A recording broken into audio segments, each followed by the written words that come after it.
Untuk informasi lebih lengkap dan berita terkait, klik link di deskripsi. Jangan lupa subscribe channel kami di YouTube dan juga install aplikasi CNBC Indonesia di Google Play Store dan App Store untuk mengikuti perkembangan berita ekonomi dan bisnis terkini. Di kuartal keempat dan juga tutup tahun seperti apa Pak 2020 ini? Ya memang seperti saya katakan tadi masih penuh ketidakpastian dan masih tergantung pada perkembangan eksternal. Tapi paling tidak untuk tahun ini kita masih bisa tumbuh memang negatif, tapi negatifnya masih single digit ya dibandingkan banyak negara yang double digit negatifnya. Kita single digit dan di area low single digit sebenarnya.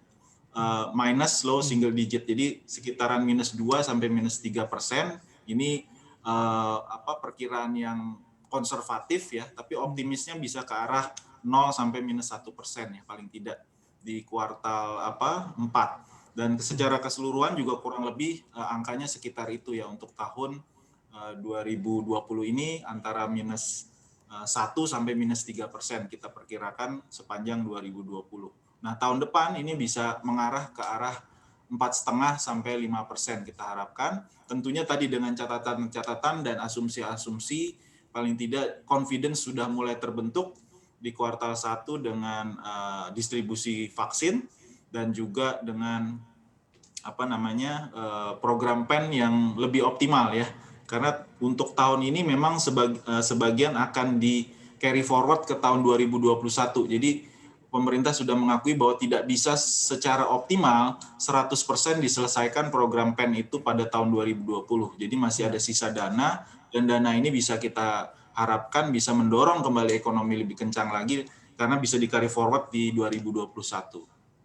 Masihkah kita berharap dan perlu berharap ada stimulus lanjutan di 2021? Pak David, akankah nanti menciptakan beban tersendiri kalau kita masih mengekspektasikan stimulus lanjutan 2021?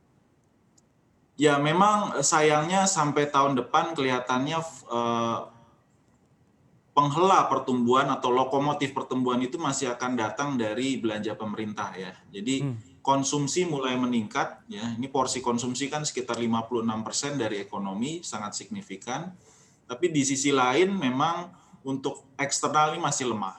Tambahan lagi mungkin investasi juga belum akan kencang, terutama di semester 1. Jadi memang kita masih mengharapkan dari sisi belanja pemerintah, namun prioritas maupun fokusnya ini kelihatan akan sedikit bergeser, walaupun kita masih perlu untuk bantuan sosial tentunya untuk mereka yang paling terdampak ya, dan juga relaksasi untuk sektor usaha UMKM, tapi pelan-pelan juga kita berharap ini mulai bagaimana diupayakan untuk peningkatan kapasitas produksi kita, ya terutama untuk menangani kemungkinan problem-problem yang biasanya muncul pasca resesi.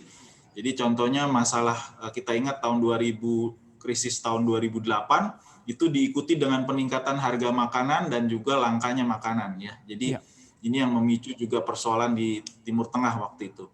Nah ini juga kapasitas produksi dari sisi infrastruktur dan juga upgrade dari sisi software, aturan-aturan juga terus konsisten harus kita lakukan tahun depan ya.